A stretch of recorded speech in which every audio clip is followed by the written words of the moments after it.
progression from Kesa Gatame. Connection, connection, high on the thigh, trapping and pulling the elbow up. They buck and they move. Go ahead and move around. I stabilize. Same thing for any side control. I focus on controlling the head and pinning the shoulders. When we're ready, what was our progression today? Slide. If I can get a bend in the arm, I have armless Americana. If as I go to push down, he straightens the arm, keep the thumb up, Ude Gatame, pull the head, push the arm to the ground. Third one, I start looking for either or both of those two. And he brings his arm back in. He realizes he's in trouble. He's in trouble. He brings it in.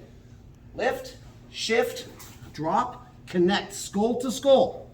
Now I un-S ride and I lay belly down in the dirt. And if I'm going to go with the rear naked choke, don't go between the head.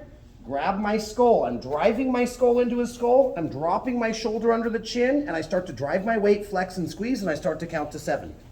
1, 2, 2 seconds. Let's real quickly, briefly talk about some of the other connections that we can do. Because some of you guys are big dudes, you're big up top. You might not be able to come to here and grab your own skull. So some other acceptable ones. Gable grip. If I come down and I go gable grip, I have one extra tip for you guys. Don't leave your elbow tight. Take your elbow wide. Use this as a base. Drive in, skull to skull. Connect my elbow to the floor. This arm punches this way. My head drives this way, and my shoulder starts to ice cream scooper up under the chin. So I have 1, 2. If you have to use an S grip because the size of your player is larger, that's okay, but the S grip is not our preferred grip. If you do use an S grip, keep the elbow out. And the third version, I call it the Spate version because I never seen this until Professor Pat Spate was my main coach from purple to black belt. He did it a couple times. The first time I saw it, I'm not gonna lie, I was like, why would you do that? That doesn't work. But once you get used to it, you can do it. So if I can't get any good fixes with my arms here, I can stay low and post my hand, scoop the skull, and this hand is gonna keep me low and it's gonna push me into him, and I can start driving.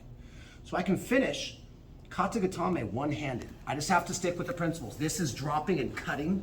My head is driving, and if I use my hand, it's pushing me in. There. So we have 1, 2, 3. Last thing, guys.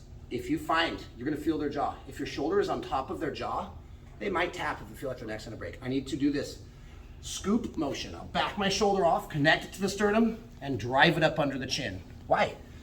Because between my elbow and my shoulder, what I'm really trying to do is I'm trying to cut down the carotid artery. Yes, it's gonna squeeze the windpipe, it's gonna make their head feel like it's gonna explode, but I need to put a lot of pressure on the carotid artery.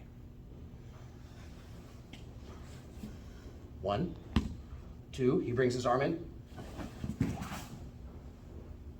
3. So we call this the big 3 from Kesa Gatame position. Right? 3 really easy, good subs. If we had more time, we'll show you guys the back take if the arm triangle goes wrong, but we'll save that for later. Ready? 1, 2, 3. Thank you, 1.